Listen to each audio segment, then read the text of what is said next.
The words left Gloria Bennett's mouth before her survival instinct could stop them. "Don't you dare ask me to shut up in my own diner." The rain hammered against the windows of Shea Melody like bullets, but inside the silence was absolute. The jazz record that had been spinning Billie Holiday scratched to a stop. Four men in expensive suits froze mid-motion, hands drifting toward concealed weapons, eyes locked on the 63-year-old black woman standing behind the counter with a coffee pot in one hand and death in the air around her. The stranger had walked in at 3:47 p.m., precisely when the lunch rush had died and the dinner crowd hadn't yet stirred. Gloria had been wiping down the counter, the same counter she'd wiped for 35 years, every ring and coffee stain a memory embedded in the formica like fossils in amber. Her knees ached from the standing, her lower back sent sharp complaints up her spine with every movement, but Gloria Bennett had never been one to show weakness. She'd noticed the man immediately. You worked in a place like Shea Melody long enough, you developed a sixth sense for danger. And this man, tall, maybe 45, with steel-gray temples and eyes like frozen smoke, he didn't just walk into a room. He possessed it. 3 other men followed him, fanning out with the practiced precision of a military unit. They wore suits that cost more than Gloria made in 6 months. The kind of crisp, tailored elegance that didn't belong in a modest diner on the forgotten edge of New Orleans' 9th Ward. "Afternoon, gentlemen," Gloria had said, her voice carrying that distinctive rasp of a woman who'd smoked Newports for 40 years before quitting cold turkey the day her husband died. "Y'all can sit anywhere you like. Menus are on the tables." The man in front, the one whose presence seemed to drop the temperature 10 degrees, didn't smile. He surveyed the diner with the calculating gaze of someone appraising property. His eyes lingered on old Maurice sleeping in booth 7, on the flickering neon sign that read Mel DY, because the O had burned out in 2003, on the photographs of jazz legends that lined the walls like a gallery of ghosts. Then those frozen eyes landed on Gloria. "Coffee," he said. "Not a request. A statement of fact." "Please and thank you go a long way in this establishment," Gloria replied, already reaching for a cup because whatever else this man was, he was still a customer, and she'd never refused service to anyone who came through those doors with respect. One of the other men, younger, with a scar running through his left eyebrow, tensed at her words. The main man held up a single finger, and Scarface relaxed. "Barely. Coffee, please." The word dripped from his mouth like honey laced with arsenic. Gloria poured. Her hands, weathered, scarred from a lifetime of hot grease and sharp knives, but steady as a surgeon's, didn't shake. She'd stared down worse than some cold-eyed man in an expensive suit. She'd buried a husband, raised 3 children on tips and prayer, survived Hurricane Katrina in an attic with water rising to her neck, and rebuilt her life from nothing but will and worn-out shoes. She set the cup down in front of him with the gentle clink of china on formica. "Anything else I can get you, gentlemen?" The man took a sip, made a face, set the cup down with more force than necessary. "This coffee tastes like it was made yesterday." It had been made an hour ago, fresh as morning, using the good chicory blend that Shea Melody had been famous for since 1967. Gloria felt the insult like a slap, but she'd been slapped before, by life, by circumstance, by men who thought a black woman in an apron existed only to serve and smile and disappear. "Then perhaps your taste buds are broken," she said sweetly. "I could recommend a good doctor." The temperature in the room dropped another 10 degrees. Old Morris's snoring stopped. He wasn't asleep anymore. The man's jaw tightened. He leaned back in his chair, a calculated movement, the kind that said he was used to people scrambling to fix their mistakes, to apologize, to grovel. "Do you know who I am?" "Should I?" Gloria replied, refilling the napkin dispenser like they were discussing the weather. "You famous or something?" "Because I've served Wynton Marsalis, Dr. John, and Fats Domino in this diner, and none of them complained about the coffee." One of the other men, built like a refrigerator with a crew cut, actually laughed. A short bark that died the instant the main man's eyes cut toward him. "I'm Leonardo Moretti," he said, each word precise and weighted. "Leo to those who know me. And where I come from, people show respect." "Well, Mr. Moretti," Gloria said, turning to face him fully now, coffee pot still in hand, her dark eyes meeting his without flinching. Where I come from, respect is earned, not demanded. And it sure isn't bought with a fancy suit and bad manners. She could feel the shift in the air. The way violence announces itself before it arrives, like the pressure drop before a hurricane. The men around Leo Moretti were coiled springs waiting for release. Leo's face remained impassive, but something flickered in those frozen eyes. Surprise? Amusement? Fury? Gloria couldn't tell, and in that moment, she realized she might have finally let her mouth write a check her body couldn't cash. "Ma'am," Leo said, his voice dropping to barely above a whisper, the most dangerous volume Gloria knew, because men who whispered were men who didn't need to shout to terrify. "I'm going to give you one chance to remember your place. Keep quiet and just serve. Do your job. That's all." And that's when Gloria Bennett's 63 years of taking orders, swallowing disrespect, and biting her tongue for the sake of survival finally reached their breaking point. That's when the words left her mouth. "Don't you dare ask me to shut up in my own diner." The jazz record stopped. For hands moved toward four guns. And Leo Moretti, Chicago's most feared mafia boss, the man who'd ordered executions over breakfast and buried problems in the foundations of new buildings, the man who'd come to New Orleans to expand an empire built on fear and blood, smiled. Not a warm smile. Not friendly. But a smile nonetheless. "Your diner," he said softly. Gloria's heart hammered against her ribs, but she stood her ground. "I've worked here 35 years. Bled here. Cried here. Buried the owner when she died and kept this place running when everyone said to let it go. So yeah, mine. Every stain, every crack, every memory. Mine." Leo Moretti stood slowly, unfolding from the chair like a predator rising from rest. He was taller than Gloria had thought, 6'2" at least, with the kind of dangerous grace that made you understand why people followed him, feared him, died for and because of him. He took one step toward the counter. The rain pounded harder, and Gloria Bennett realized she was either about to die, or about to discover something that would change everything. But which one? Leo Moretti stopped 2 feet from the counter, close enough that Gloria could smell his cologne. Something expensive and foreign, cedar and leather, the kind of scent that announced money and power. 35 years, he repeated, as if testing the weight of the words. His smile faded, replaced by something Gloria couldn't quite read. "And the owner? She was?" "Melody Strode," Gloria said, surprised to find her voice steady despite her thundering heart. "Opened this place in 1967 with money she saved from singing in clubs on Bourbon Street. Gave me a job when I was 28 and pregnant with my third baby, when nobody else would hire me." Gloria's hands tightened around the coffee pot.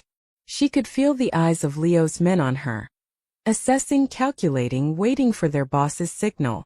But she'd started this dance, and Gloria Bennett had never walked away from anything unfinished in her life. "Melody taught me everything," Gloria continued, her voice softening with memory. "How to make the chicory coffee just right. How to read people by their walk before they even sit down. How to run a business with dignity." Her eyes hardened. "And how to never, ever let anyone make you small." Something shifted in Leo's expression. A crack in the ice, there and gone so fast Gloria almost missed it. "She sounds like she was quite a woman," he said. "Is," Gloria corrected sharply, then caught herself. "Was. Yeah." The grief still ambushed her sometimes, even 7 years later. "She was everything." Leo nodded slowly, then did something that made every single person in that diner hold their breath. He sat down at the counter. Not at the table. At the counter, directly across from Gloria, close enough to be in conversation rather than confrontation. "Tell me about this place," he said. It wasn't a request, but it wasn't a command either. Gloria studied him for a long moment. Behind her, she could hear the kitchen door crack open. Probably Dominic, her nephew who worked the line, checking to see if he needed to call the police. Or run. In booth 7, old Maurice sat perfectly still, his weathered hands flat on the table, eyes alert despite having pretended to sleep. In the corner booth she could just barely see Sarah Lynn Anderton, a young waitress Gloria had hired 6 months ago, pale and terrified. These were her people. Her responsibility. Whatever happened next, Gloria had to think about more than just her pride. But she also had to think about who she was. Who Melody had raised her to be. This place, Gloria said slowly, setting down the coffee pot and leaning against the counter, has been serving the best red beans and rice in New Orleans since before you were born, Mr. Moretti. We've fed musicians and mothers, saints and sinners. We stayed open during Katrina's aftermath when folks needed somewhere warm to sit. We've been a polling place, a community center, a safe haven. She picked up a framed photograph from behind the register. Melody, young and radiant, standing in front of the diner on opening day, her afro like a crown, her smile bright enough to shame the sun. Melody built this place because she wanted somewhere that didn't care what color you were, how much money you had, or where you came from. You came hungry, you left fed. You came alone, you left family. Gloria set the photo down gently. I've been keeping that promise alive since she passed. And I'll be damned if I let anyone, I don't care who you are, turn it into something else. The silence that followed felt different than before. Less dangerous. More weighted with something Gloria couldn't name. Leo Moretti picked up his coffee cup, the coffee he'd insulted, and took a long, slow drink. His face remained neutral, but when he set it down he said, "It's good coffee. I apologize for saying otherwise." If someone had told Gloria that morning she'd receive an apology from the cold-eyed stranger, she'd have laughed them out of the diner. But here it was hanging in the air between them like a white flag. "Apology accepted," she said carefully. "However," Leo continued, and Gloria's brief relief evaporated, "my original point stands. You spoke to me with disrespect. In my world that has consequences. And in my world," Gloria shot back, unable to help herself, "a man who walks into someone's establishment and demands silence is the disrespectful one. So I guess we're at an impasse, Mr. Moretti." One of his men, the one built like a refrigerator, stepped forward. "Boss, just say the word." "Vinny." Leo didn't raise his voice, didn't even look at the man. But Refrigerator Vinny stopped like he'd hit a wall. "Go wait in the car." "But now." Vinny left, shooting Gloria a look that promised violence later. The door chimed as he exited into the rain. Leo turned his attention back to Gloria. "You have children?" The question landed like a punch. Gloria's spine stiffened. "Why?" "Because a woman who's worked the same job for 35 years, who fought to keep a place alive that isn't even legally hers, who stands up to armed men without flinching, that woman is either crazy, or she's got something worth protecting beyond her own skin." Gloria's jaw tightened. "I have 3. 2 daughters and a son. All grown. All making their own way. They help you run this place?" "No," Gloria said, and couldn't keep the bitterness from her voice. "They got out. Got educations. Got good jobs in other cities. They send money sometimes when I let them, which I don't." She straightened. "I don't need charity. Not from them, not from anyone." "Pride," Leo observed. "Dignity," Gloria corrected. "There's a difference. Pride is what makes you think you're better than others. Dignity is knowing your own worth regardless of what others think." Gloria crossed her arms. "Melody taught me that too." For the first time since he'd walked in, Leo Moretti laughed. It was a short, sharp sound like breaking glass, but genuine. "I like you, Gloria Bennett. I don't recall giving you my full name." He tapped the name tag pinned to her uniform, a simple plastic thing that read Gloria in faded letters. "Bennett is on the business license in the window. I'm observant." "So you were casing the place before you even walked in." "I'm a businessman. I do my research." "What kind of business?" Gloria asked, though some instinct told her she didn't want to know the answer. Leo's smile was all teeth and no warmth. "Import-export. Logistics. Problem-solving." He leaned forward slightly. "I'm new to New Orleans. Looking to establish roots. Make connections. Ensure that local businesses thrive under the right protection." And there it was. The word that changed everything. Protection. Gloria had heard that word before, back in the 70s and 80s, when men in suits would come around asking for insurance payments to make sure nothing unfortunate happened to hardworking businesses. Melody had always refused, and somehow miraculously, Shay Melody had survived untouched. But Melody had been white, connected, with a brother who was a federal judge and a cousin in the police department. Melody had possessed shields Gloria didn't have. "We don't need protection," Gloria said firmly. "We've done just fine for over 50 years. Have you?" Leo's eyes drifted to the flickering neon sign, to the crack in the front window that had been covered with tape for months, to the worn linoleum and the ceiling tiles stained from old leaks. When was the last time you could afford real renovations? When was the last time you weren't one bad month away from shutting down? Gloria's silence was answer enough. Leo leaned back satisfied. "I'm not your enemy, Ms. Bennett. I'm actually quite good at helping struggling businesses become profitable again.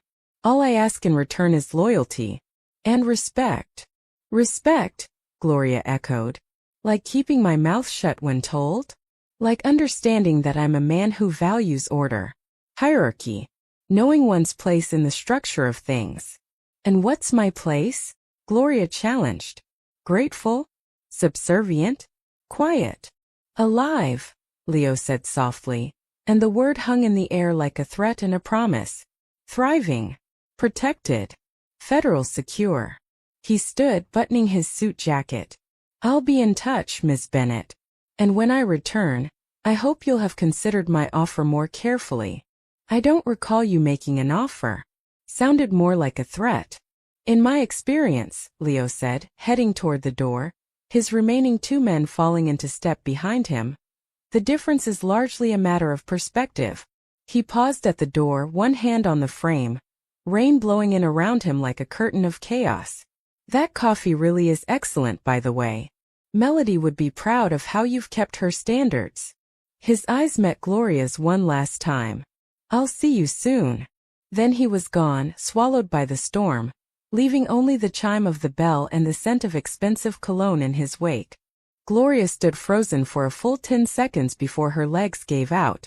She caught herself on the counter, breathing hard, realizing for the first time that she was shaking. "Miss Gloria!" Sarah Lynn rushed over, her young face stricken with fear. Oh my God, are you okay? Should I call the police?" "Who was that?" Dominic burst from the kitchen, a meat tenderizer in his hand like a weapon. "Auntie, I swear to God if he hurt you." "I'm fine," Gloria managed, though she wasn't sure if it was true. "I'm fine. Everyone's fine." Old Maurice slid out of his booth and approached the counter with the slow, careful movements of a man who'd seen too much in his 86 years. "That man," he said in his gravelly voice, "was Leonardo Moretti. Chicago mob. I seen his picture in the paper last month.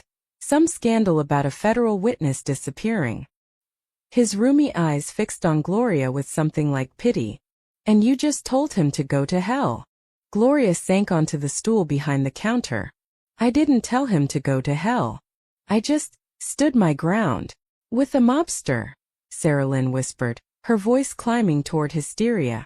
"A actual mobster." "Miss Gloria, what are we gonna do?" That was the question, wasn't it? Gloria looked around the diner, at the photographs of jazz legends and regular customers who'd passed on, at the booth where she'd fed her children dinner 1,000 times, at the counter where Melody had taught her that a person's worth wasn't measured in dollars or status but in how they treated others. She thought about her children, Vanessa in Houston, a lawyer, Marcus in Atlanta, an engineer, little Keisha in Chicago, a teacher. She thought about the life insurance money from her husband Robert that had run out years ago, about the mortgage on her little shotgun house that was 3 months behind, about the medication she'd been rationing because she couldn't afford both pills and groceries. She thought about dignity and survival, and the impossible math of being a black woman in America who'd been poor her whole life but had never once begged. "We do what we've always done," Gloria said finally, her voice stronger than she felt. "We keep the doors open. We serve good food and good coffee. We take care of our people." She met each of their eyes in turn. And we don't bow to anyone. Not today. Not ever. Dominic nodded, pride and fear warring on his face. Sarah Lynn looked less certain but managed a shaky smile. Old Maurice just sighed like he was watching a train wreck in slow motion.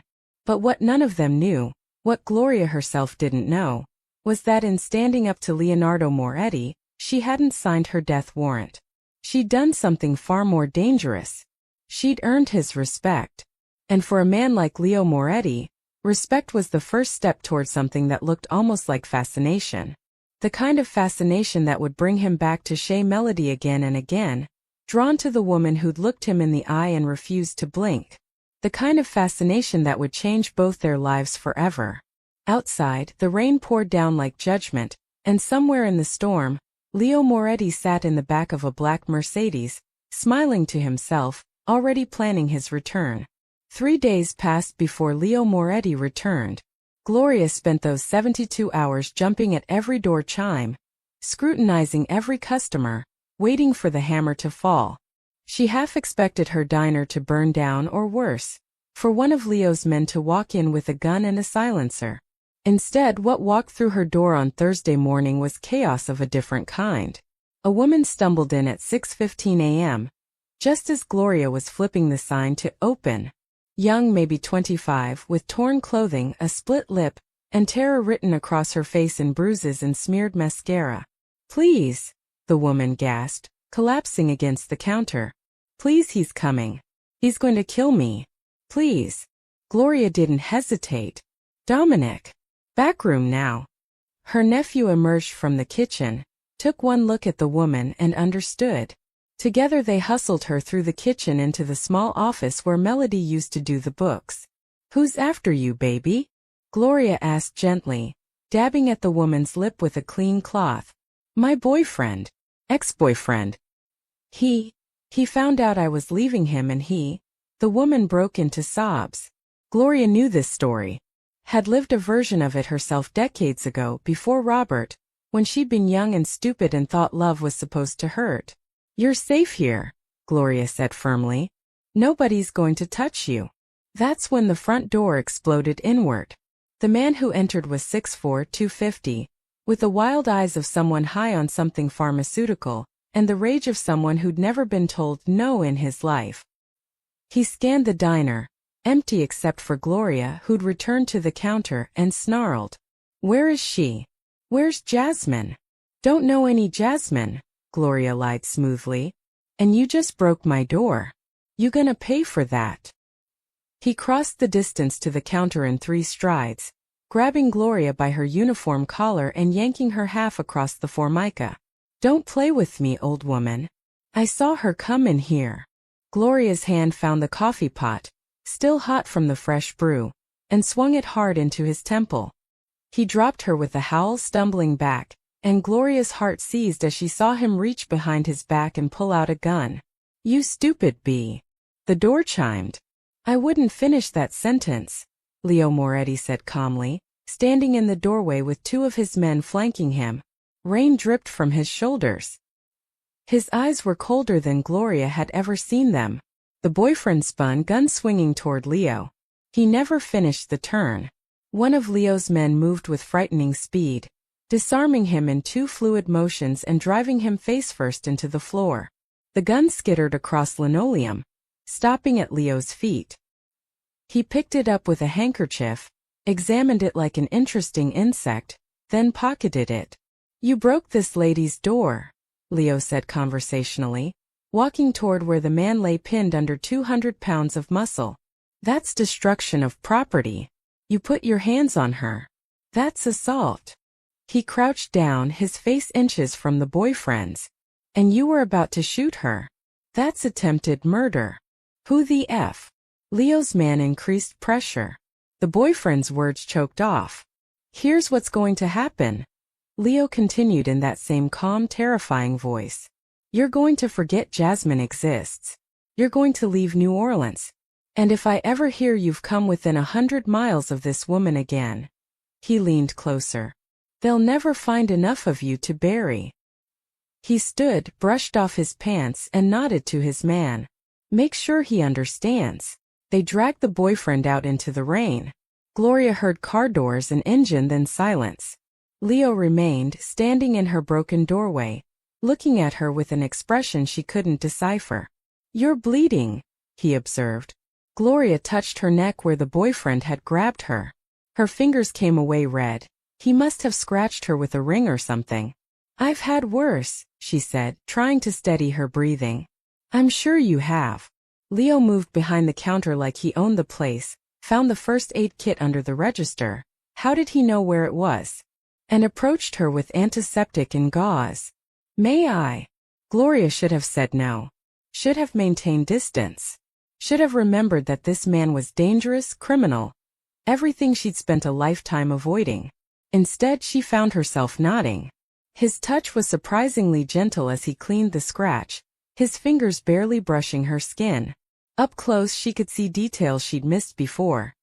The small scar above his left eyebrow, the flecks of blue in his gray eyes, the weariness that lived beneath the ice. "Why were you here?" Gloria asked quietly. "This morning of all mornings?" Leo's hands paused for just a moment. "I was coming for coffee. Your chicory blend. I haven't been able to stop thinking about it." It was a lie. Or at least not the whole truth. But Gloria didn't push. "The door," she said instead. "I can't afford." "Will be fixed by noon," Leo interrupted. "With a better lock. And a security system. I told you I don't need. This isn't protection money, Ms. Bennett. This is gratitude." His eyes met hers. "You're sheltering an abused woman in your back room. You hit an armed man with a coffee pot to defend her. You're either the bravest or most foolish woman I've ever met." "Maybe both," Gloria admitted. Something that might have been a smile touched his lips. "Maybe both," he agreed. He finished bandaging her neck but didn't step back. They stood there barely 2 feet apart, and Gloria felt something shift in the air between them. Something dangerous in an entirely different way than violence. "The woman, Jasmine, she'll need somewhere safe to stay," Leo said. "I know people. A shelter. Good people, not." He gestured vaguely at himself. "Not my kind of people. They'll help her start over." Gloria searched his face. "Why are you helping?" "Because you asked," Leo said simply. Then quieter. "Because someone should have helped my mother when she needed it. But no one did." And there it was, a crack in the armor, a glimpse of the human being beneath the monster. Gloria saw it and recognized it because she'd spent a lifetime hiding her own cracks, her own pain, her own desperate need to be more than her circumstances. "Thank you," she said softly. Leo nodded, then stepped back, the moment breaking. "I'll send someone for Jasmine in an hour." "And Gloria." He paused at the broken door. "You really need to stop making enemies. New Orleans can be a dangerous place for a woman alone." "Good thing I'm not alone anymore," Gloria said before she could stop herself. Leo's smile was real this time. Small but genuine. "No," he agreed. "I suppose you're not." Then he was gone, leaving Gloria standing in her diner with a bandaged neck, a broken door, and the terrifying realization that she just allied herself with the devil. And worse, she wasn't entirely sure she regretted it. The door was fixed by 11 a.m. By noon, a security system was installed, cameras, panic button, the works. Gloria didn't ask how much it cost. She had a feeling she didn't want to know. What she did know was that Leo Moretti had just publicly claimed Shea Melody as his territory. In the world he came from, that meant something. It meant protection, yes, but it also meant ownership. The question was, what price would she eventually have to pay? The answer started revealing itself over the next 2 weeks, as Leo became a regular. Every morning at 7 a.m. like clockwork, the black Mercedes would pull up outside. Leo would enter alone. No bodyguards, no muscle, just a man in an expensive suit coming for breakfast. He'd sit at the counter, always the same stool, and order coffee and whatever Gloria recommended. They'd talk. Small things at first. The weather.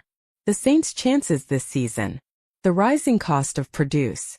But gradually the conversations deepened. "You ever been married, Mr. Moretti?" Gloria asked one morning while refilling his cup. Leo, he corrected like he had every day for a week. And yes, once. Long time ago.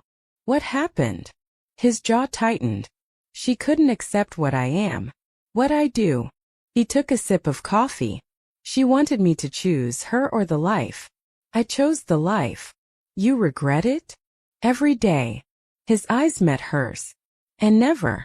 Does that make sense? It shouldn't have. But somehow it did. Gloria understood living with contradictions, with choices that were both right and wrong, with the weight of decisions that shaped everything that came after. Your husband, Leo said. Tell me about him. Gloria's hand stilled on the coffee pot. She rarely talked about Robert. The pain was too old, too deep, too woven into her bones. Robert Bennett, she said finally. Worked construction. Good man. Strong. Kind. She smiled sadly. Died of a heart attack on a job site when he was 52. Dropped a hammer and never picked it back up. I'm sorry. Me too. Gloria set down the pot. 20 years gone this October, and I still sometimes turn around expecting to see him sitting in booth 3, waiting for his lunch break to be over. They sat in silence for a moment, two people who'd lost things they couldn't get back, couldn't replace, couldn't stop mourning. You ever think about retiring? Leo asked. Your kids, they'd take care of you. I don't want to be taken care of, Gloria said sharply. I want to work. I want to matter. The day I stop being useful is the day I might as well lie down and die. Leo smiled. Stubborn. Determined. There's a difference. Ask me again when you're 63 and still fighting for your dignity every damn day. His smile faded. I don't think I'll make it to 63, Gloria. The way he said it, matter of fact like discussing the weather, sent a chill down her spine. Don't talk like that. It's the truth. Men in my line of work, we don't get retirement parties and gold watches. We get bullets or prison cells. He finished his coffee. But for now we get chicory coffee and red beans and rice. And that's enough. But not everyone was happy about Leo's daily visits. Dominic cornered Gloria in the kitchen on a Wednesday afternoon, his face tight with concern. Auntie, people are talking. People always talk. Not like this. They're saying you're working with the mob now. That Moretti owns you. Mrs. Chun from the corner store? She asked if it was safe to send her daughter here to work like she'd planned. Gloria's stomach dropped. What did you tell her? I told her you're the same woman you've always been. But Auntie. He lowered his voice. Are you? What's going on with you and that man? Nothing's going on. He's a customer. Customers don't install $10,000 security systems. Customers don't have their guys walk the block every night making sure nobody bothers the place. Customers don't. He gestured helplessly. Look at you the way he looks at you. And how's that? Like you're the only real thing in a world of fakes. Gloria's breath caught. You're imagining things. Am I? Dominic's eyes were serious, worried. Because I see how you look at him too. And Auntie, I love you, but this is dangerous.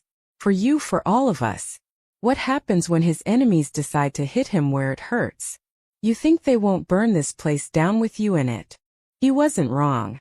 Gloria knew he wasn't wrong. But she also knew that for the first time in 20 years, she felt something other than tired. Something other than alone. She felt seen. I'll be careful, she promised. Dominic didn't look convinced. But he was family, and family meant trusting even when you were terrified. He nodded and returned to the kitchen, leaving Gloria with her thoughts and her fears. The warning came that Friday night. Gloria was closing up. Sarah Lynn had left an hour ago. Dominic was in back doing inventory, when 3 men walked in.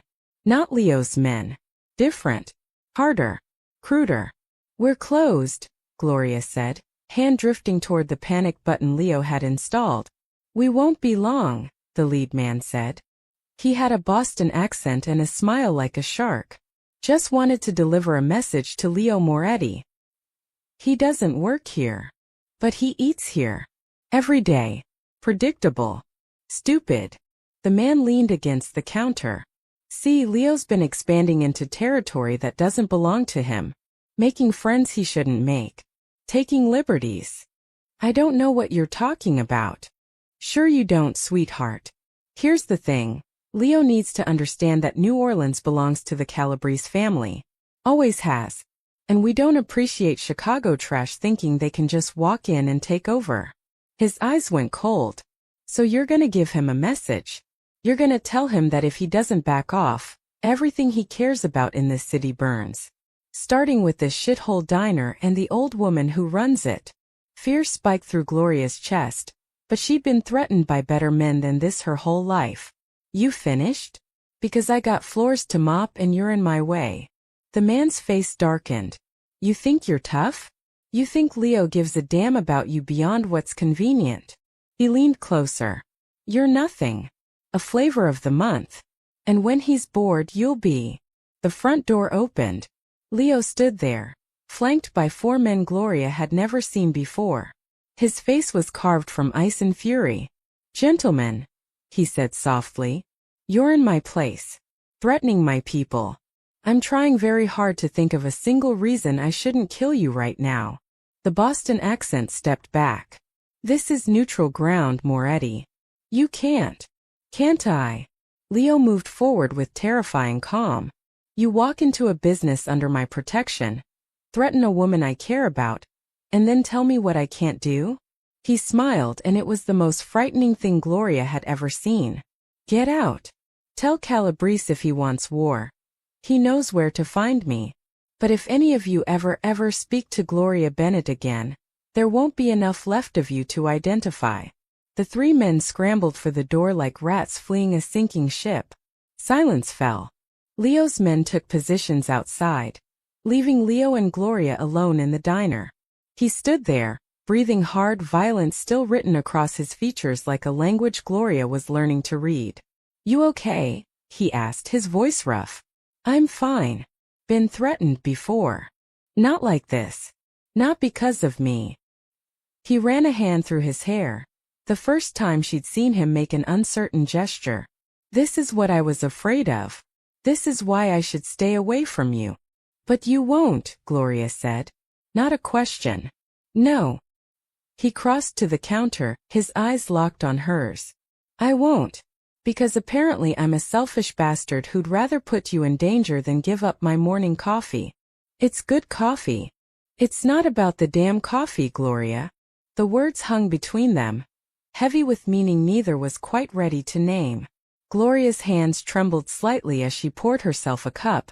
Something to do, something to keep from acknowledging what was happening. Those men. The Calabrese family. Are they really going to come after this place? I won't let them. You can't be here 24 hours a day. No. But my people can. Leo's voice was firm. From now on you'll have protection. Real protection. Not just cameras. Leo, I can't afford. I'm not asking you to pay. I'm asking you to stay alive. He reached across the counter, his hand covering hers. The touch was electric. Please. Gloria looked down at his hand. Scarred knuckles, a thick silver ring, fingers that had probably done terrible things. But the touch itself was gentle. Asking, not demanding. Okay, she whispered. Okay. Relief flooded Leo's features. He squeezed her hand once, then released it. I should go. My men will set up a rotation. You won't see them, but they'll be close. He headed for the door, then paused. Gloria? Thank you. For not running. Most people run from me eventually. I'm not most people. No. He agreed. His eyes soft in a way that transformed his entire face. You're really not.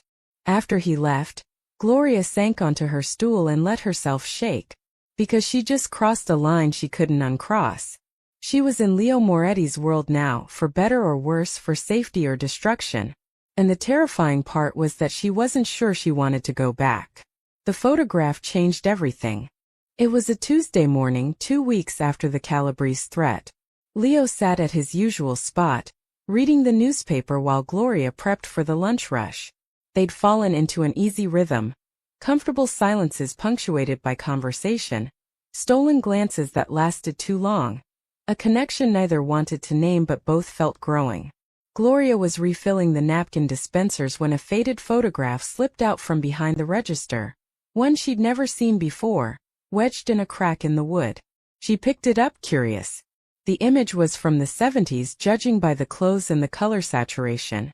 It showed Melody, young and beautiful, standing outside Shea Melody. But she wasn't alone. She had her arm around a teenage boy, maybe 15 or 16, with dark hair and serious eyes.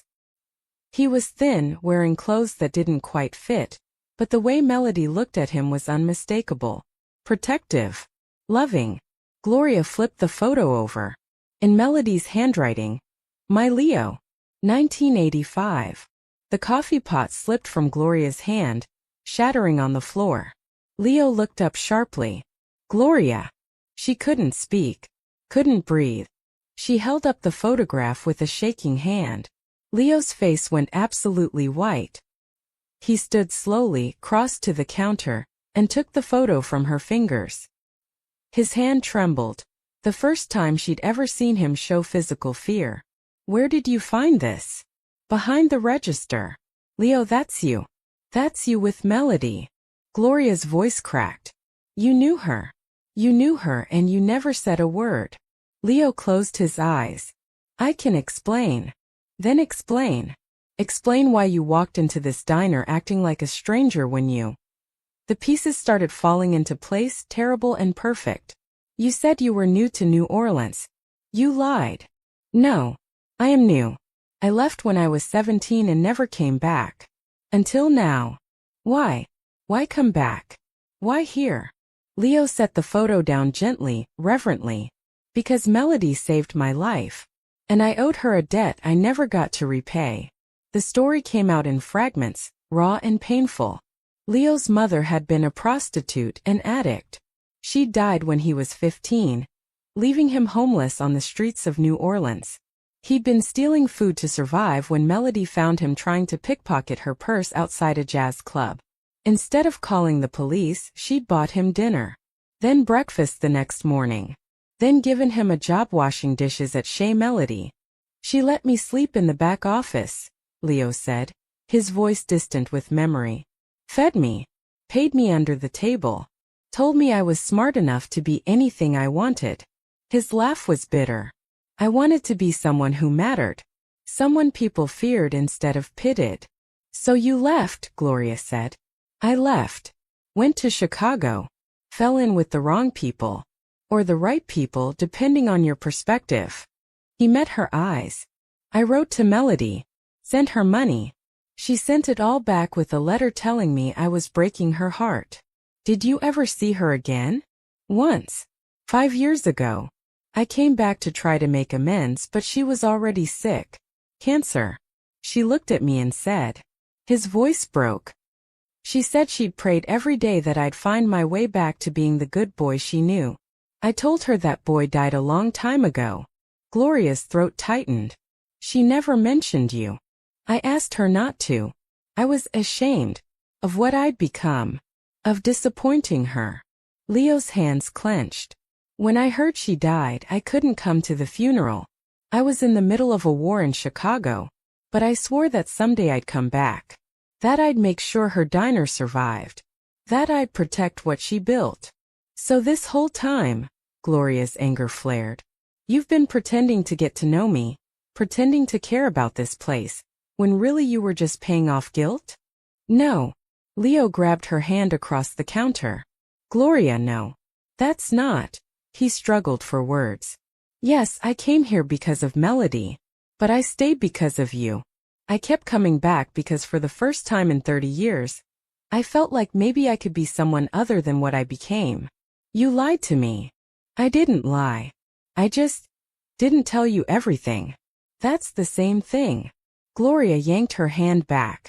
You let me trust you. You made me feel. She stopped, unwilling to admit what she'd been feeling. What? Made you feel what?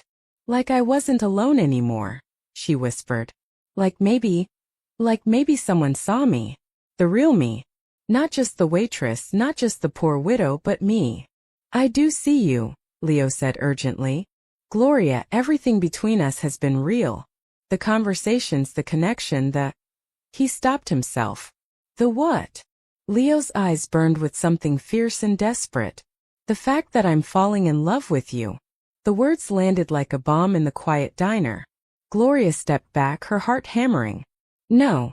No, you don't mean that. I've never meant anything more in my life. Leo moved around the counter. A violation of the barrier that had always existed between them. I'm 52 years old. I've lived a life of violence and blood and things I can't take back. And then I walk into this diner and find a woman who looks me in the eye and tells me to go to hell, and He laughed helplessly. I couldn't stay away. Leo, you make me want to be the man Melody thought I could be. You make me want to deserve the way you look at me. Like I'm someone worth knowing instead of someone to fear. Gloria's eyes filled with tears. I'm 63 years old. I'm broke. I'm tired. I've got nothing to offer a man like you. You have everything, Leo said fiercely. Your strength. Your dignity. Your refusal to bend. Do you know how rare that is? Do you know how beautiful? He reached out slowly, giving her time to pull away. When she didn't, he cupped her face in his hands. Hands that had done terrible things. Now touching her like she was something precious. I should have told you about Melody, he said. You're right. But I was afraid if you knew, you'd see me as just another person using her memory. And I needed you to see me. Just me. I don't know what to believe anymore. Believe this. His thumb brushed away a tear on her cheek. Whatever happens next, whatever comes, you are not alone. Not anymore. Not ever again. And then in the diner where he'd once been a lost boy and she'd become a woman trying to save a dream, Leo Moretti kissed Gloria Bennett. It was gentle. Tentative. A question and an answer and a promise all at once. When they broke apart, Gloria was shaking. This is crazy, she whispered. Completely, Leo agreed. We're from different worlds. Doesn't matter. People will talk. They'll say terrible things. Let them. Gloria searched his face, looking for the lie, the angle, the trap.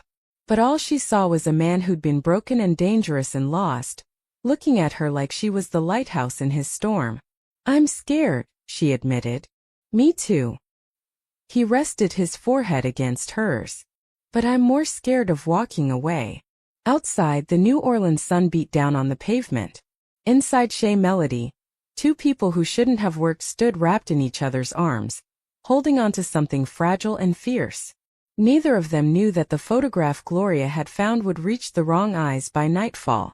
Neither knew that Calabrese had a spy watching the diner.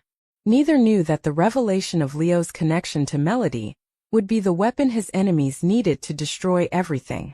But they would find out soon enough. The fire started at 2 a.m. Gloria woke to her phone ringing. Dominic screaming that Chez Melody was burning. She threw on clothes and drove through empty streets with her heart in her throat, praying to a God she'd stopped talking to years ago. The fire trucks were already there when she arrived. Flames poured from the kitchen windows, orange and hungry, devouring 35 years of memories in gulps of heat and smoke. No, Gloria whispered, then screamed it. No. A firefighter held her back as the roof collapsed inward with a sound like the world ending. Leo arrived 10 minutes later, his face a mask of fury and guilt. Gloria. Don't. She couldn't look at him. Couldn't breathe. Just don't. This was Calabrese. This was because of me. I know. Her voice was hollow. I know. By dawn, Chez Melody was a smoking ruin. The investigators found accelerant. Arson. Professional. But they also found something else. A body. Sarah Lynn. The young waitress had been inside, apparently doing inventory that Gloria had asked her to finish. She'd been trapped when the fire started, died from smoke inhalation before the flames reached her. Gloria collapsed on the sidewalk, grief tearing through her like the fire had torn through her diner. A girl. A child. Dead because Gloria had caught the attention of dangerous men. Dead because of Leo. I need you to stay away from me, Gloria said when Leo tried to hold her. Her voice was ice over broken glass. I need you gone. Gloria, please. A girl is dead. The scream ripped from her throat. Sarah Lynn is dead because of you. Because you came into my life and brought your war with you. Leo's face crumbled. I'll fix this. I'll make Calabrese pay. You'll do nothing. You'll leave. You'll forget I exist. Gloria stood on shaking legs, tears streaming down her face. This is what you do, Leo. You destroy things. You destroy people. And I was a fool to think I could be different. Don't say that. Melody was wrong about you. That good boy she knew? He's dead. You said it yourself. And the man you became kills everything he touches. The words landed like bullets. Leo stepped back as if physically struck. If that's what you believe. It's what I know. Gloria turned away from him. Go back to Chicago. Go back to your empire. And leave me to bury my dead in peace. She walked away, leaving Leo standing in the ashes of the place that had once saved him. 3 days later, Gloria sat in her dark house alone. The funeral had been small. Sarah Lynn's parents, devastated, destroyed, had looked at Gloria with hollow eyes. They didn't blame her in words. But the silence said enough. The diner was gone. The insurance would barely cover the loss. Melody's legacy was ash. And Leo had vanished. His men were gone from the neighborhood. The protection withdrawn. He'd done what she asked. So why did Gloria feel like she'd amputated her own heart? Her phone rang. Unknown number. Miss Bennett. The voice was smooth, pleased. Calabrese. I'm sorry about your establishment. And that unfortunate girl. Collateral damage, you understand. Gloria's blood turned to ice. But I wanted you to know, this is what happens when people align with Leo Moretti. He brings death. So when he crawls back to you, and he will remember that fire. Remember that girl. A pause. And tell him New Orleans is close to him. Permanently. The line went dead. Gloria sat in the darkness, holding the phone, and finally understood the full weight of what loving Leo Moretti would cost. Everything. It would cost everything. And she'd already paid the down payment in blood. Gloria found the letter on her doorstep 5 days after the fire. No postage. No return address. Just her name in handwriting she didn't recognize. Shaky, elderly script. Inside was a single page and another sealed envelope. The page read, Miss Bennett, my name is Father Vincent Corleone. I was Melody's priest and friend for 40 years. She left this letter with me before she died, with instructions to deliver it to you only if my Leo ever comes back and finds his way to Gloria's heart. Melody always knew. She always hoped. I'm sorry for your loss. Both of them. Father V. Gloria's hands trembled as she opened the second envelope. Melody's handwriting strong, clear, familiar as her own reflection. Dearest Gloria, if you're reading this, it means 2 impossible things happened. Leo came home and you let yourself love him. I know you're scared. I know his world is darkness and danger. I know you think you're not strong enough, young enough, or good enough for a man like him. You're wrong on all counts. Gloria, I've watched you for 35 years. I've seen you survive things that would break other people.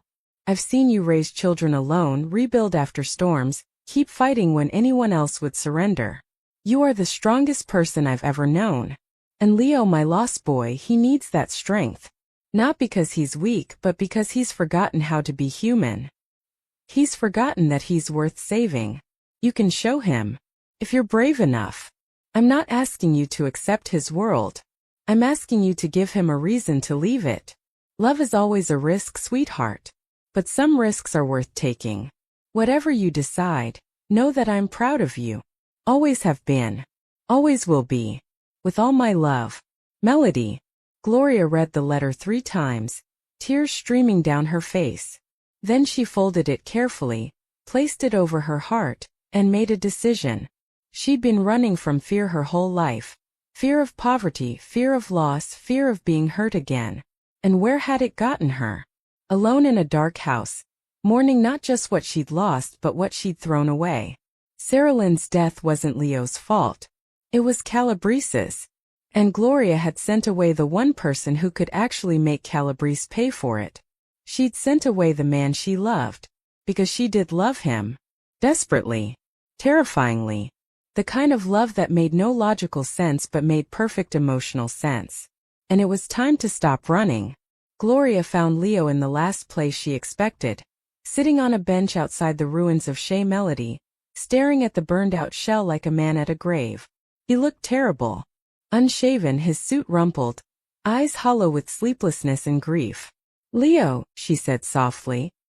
He turned, and the naked hope that flashed across his face before he could hide it broke her heart. "Gloria, I come here every night. To remember. To apologize." His voice was raw. "I'm leaving tomorrow. Going back to Chicago like you asked." "I didn't ask. I demanded. There's a difference." She sat beside him on the bench. "I was wrong." "No. You were right. I brought death to your door." Calabrese brought death," Gloria interrupted firmly. "Calabrese killed Sarah Lynn. You tried to protect us. There's a difference." Leo shook his head. If you'd stayed away, I'd have spent the rest of my life half alive. Going through motions. Existing instead of living." She took his hand, scarred, dangerous, gentle. "You woke me up, Leo. You made me feel things I thought I'd never feel again." "Gloria. Melody left me a letter. She wanted us to find each other. She believed we could save each other." Gloria's voice strengthened. "And I think she was right." Leo's eyes searched hers. "What are you saying?" "I'm saying I love you. I'm saying I was scared and grieving and I pushed you away when I should have held on tighter." She squeezed his hand. "I'm saying that Calabrese doesn't get to win. He doesn't get to take everything from me and walk away. Gloria, he's dangerous. So are you." She smiled fiercely. "And so am I, apparently. Because I'm about to ask you to do something crazy." "What?" "Help me destroy him. Help me make him pay for Sarah Lynn, for my diner, for every person he's hurt." Gloria's eyes burned with determination. "And then help me rebuild. Not just Shea Melody. Everything. A life. A future. Our future."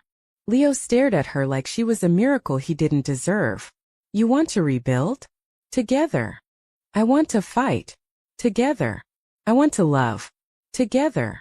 She cupped his face in her weathered hands. "I want to show you that Melody's good boy isn't dead. He's just been waiting for someone to believe in him again." Leo's composure shattered. He pulled her into his arms, holding her like she was the only solid thing in a collapsing world. "I don't deserve you. Probably not. But you've got me anyway." Gloria pulled back to look him in the eyes. "So what do we do? How do we beat Calabrese?" A slow, dangerous smile spread across Leo's face. The smile of a predator who just remembered what he was. "We give him exactly what he wants," Leo said.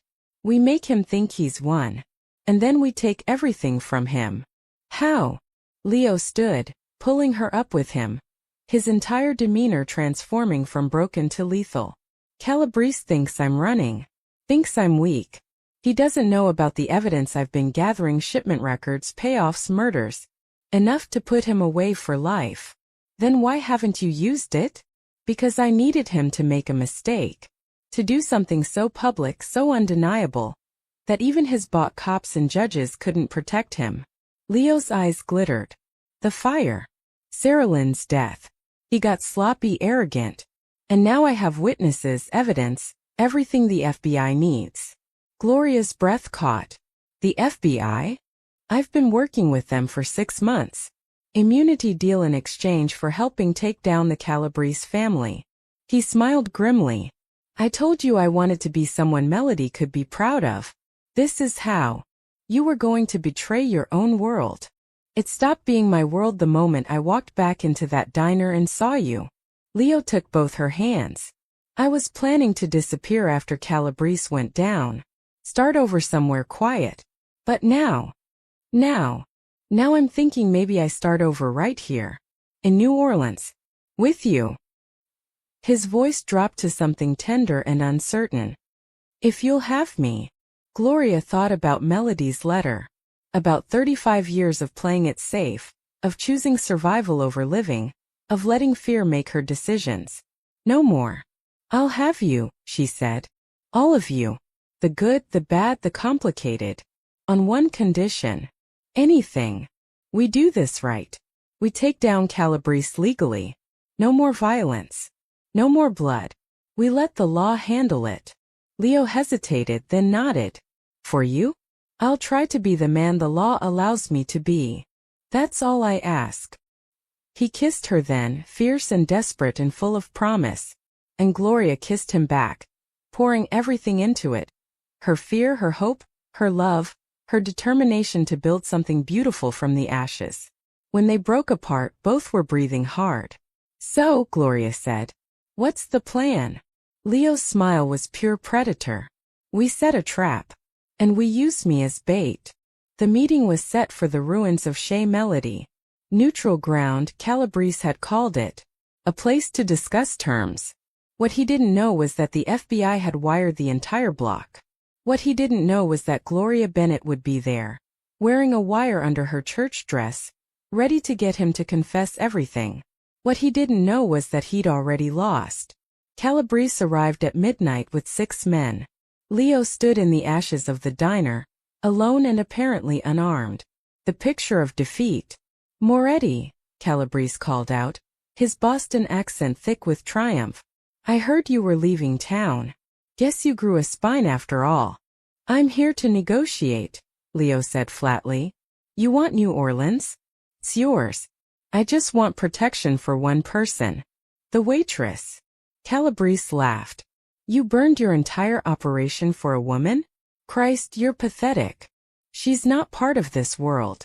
Leave her alone, and I'll give you my routes, my contacts, everything. Calabrese walked closer, circling Leo like a shark. You really love her, don't you? The old broad who makes coffee. He shook his head in mock wonder. Love makes men stupid, Moretti. It's why I never indulged. Do we have a deal or not? Maybe. First, I want to meet this woman who brought down the great Leo Moretti. Calabrese gestured, and 2 of his men dragged someone forward from the shadows. Gloria. Leo's careful mask cracked. You said she wouldn't be touched. I lied. Calabrese grabbed Gloria by the arm, yanking her forward. She's been quite educational. Told me all about your little immunity deal with the FBI. Gloria's face was bruised, her lips split. But her eyes were pure defiance. I told you nothing, she spat. You didn't have to, sweetheart. We've had your house bugged since the fire. Calabrese pulled out a gun, pressed it to Gloria's temple. So here's what's really going to happen, Leo. You're going to call your FBI handlers and tell them the deal's off. Then you're going to work for me. And if you don't, he cocked the hammer. I redecorate this parking lot with her brains. Leo's hands clenched. For a moment, he looked every inch the killer he'd been trained to be. Let her go, Calabrese. This is between us. No. This is about respect. This is about you learning that I own this city. Every street, every business, every word you just said.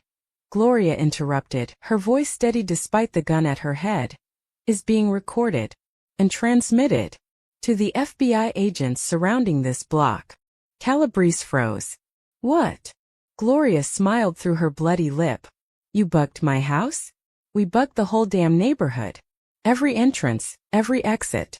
You're surrounded. You're bluffing. Am I? Leo's voice was cold steel. Check your men's phones. They've been jammed for the last 5 minutes. No calls in or out. You're in a dead zone, Calabrese. And it's your tomb. Floodlights exploded to life. FBI. Drop your weapons. Agents poured from every direction, rooftops, vehicles, the burned-out shell of the diner itself. Calabrese's men reached for guns but froze as laser sights painted their chests with red dots. Calabrese still held the gun to Gloria's head. I'll kill her.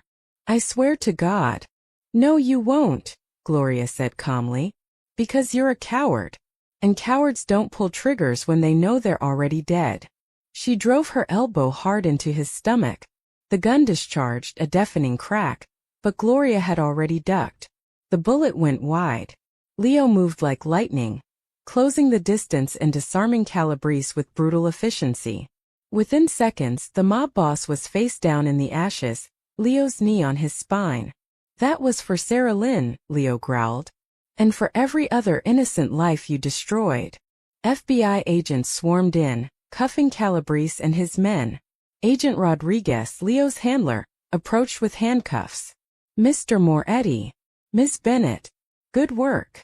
She looked at Leo. "We got everything. His confession, the threats, attempted murder. He'll die in prison." Leo stood slowly, letting them take Calabrese away. Then he turned to Gloria, who stood in the ashes and the floodlights, battered but unbroken. "You were supposed to stay safe," Leo said, his voice shaking. "You were supposed to let me handle this. When have I ever done what I was supposed to?" Gloria touched her split lip and winced. "Besides, I needed to look him in the eye when he fell. For Sarah Lynn. For Melody. For me." Leo pulled her into his arms, careful of her bruises. "You're insane. You're magnificent. You're yours," Gloria finished. "If you still want me." "Want you?" "Gloria, He pulled back to look at her. "I love you. Completely. Desperately. In a way that terrifies me because I've never had anything worth losing before." "Then don't lose me," she said simply. "Hold on. Build something with me. Become the man Melody always knew you could be." Agent Rodriguez cleared her throat. "Hate to interrupt, but we need statements. And Mr. Moretti, we need to discuss your sentencing recommendation." Leo tensed. "Sentencing. Your immunity deal covers the information you provided. But there are still crimes you committed that require consequences." Rodriguez's expression softened. "However, given your cooperation and the circumstances, we're recommending community service and probation instead of prison time." "What kind of community service?" Gloria asked. Rodriguez smiled. "That's negotiable. Though I understand there's a diner that needs rebuilding. The Bureau has a fund for civilian casualties of organized crime. We could earmark it for Shea Melody's reconstruction. Under new management, of course. Legal management." Leo and Gloria looked at each other. "You want me to run a diner?" Leo said. "I want you to help me rebuild one," Gloria corrected. "As a partner. Equal owner. Legitimate businessman." Her eyes sparkled. "Think you can handle going straight?" Leo laughed. A real laugh, free and genuine. "For you? I'll learn to make the best chicory coffee in New Orleans. You'll never be as good as me." "Probably not. But I'll spend the rest of my life trying." He kissed her then, in the ashes of the old life, surrounded by FBI agents and floodlights, and the promise of justice finally served. And Gloria kissed him back, tasting blood and hope and new beginnings. Around them, New Orleans hummed with late-night jazz, and the eternal rhythm of a city that knew how to rise from ruin. Above them, stars broke through the clouds. And in that moment, two broken people held each other and dared to believe in second chances. The FBI finished taking statements as dawn broke over New Orleans. Gloria sat on the back of an ambulance, letting a paramedic clean her wounds while Leo stood nearby, refusing to leave her side. "You should get that looked at properly," the paramedic said, gesturing to Gloria's bruised ribs. "I'm fine. I've survived worse." Leo smiled softly. "That's what you always say. Because it's always true." Agent Rodriguez approached with paperwork. "You're both free to go. We'll be in touch about the trial, but Calabrese isn't making bail. He's done." As the agents dispersed and the floodlights dimmed, Leo and Gloria found themselves alone in the ruins once more. But this time the ashes didn't look like an ending. They looked like a foundation. "So," Leo said, taking Gloria's hand, "we rebuild." "We rebuild," Gloria confirmed. "Together. A real partnership. Legal, legitimate, clean. I don't know the first thing about running a legitimate business. Then you'll learn. I'm an excellent teacher." She leaned against him, exhausted but content. "And Leo? No more secrets. No more lies. We do this honest or not at all. Honest, he agreed. Starting now. Gloria Bennett, you are the most extraordinary woman I've ever met. You're stubborn, fierce, impossible, and you saved my life in every way a person can be saved. That's the truth. That's the truth. He turned her to face him. And here's another truth. I'm going to spend every day I have left proving I'm worth the chance you gave me. Gloria reached up and cupped his scarred, dangerous, gentle face. You already have, Leo. You already have.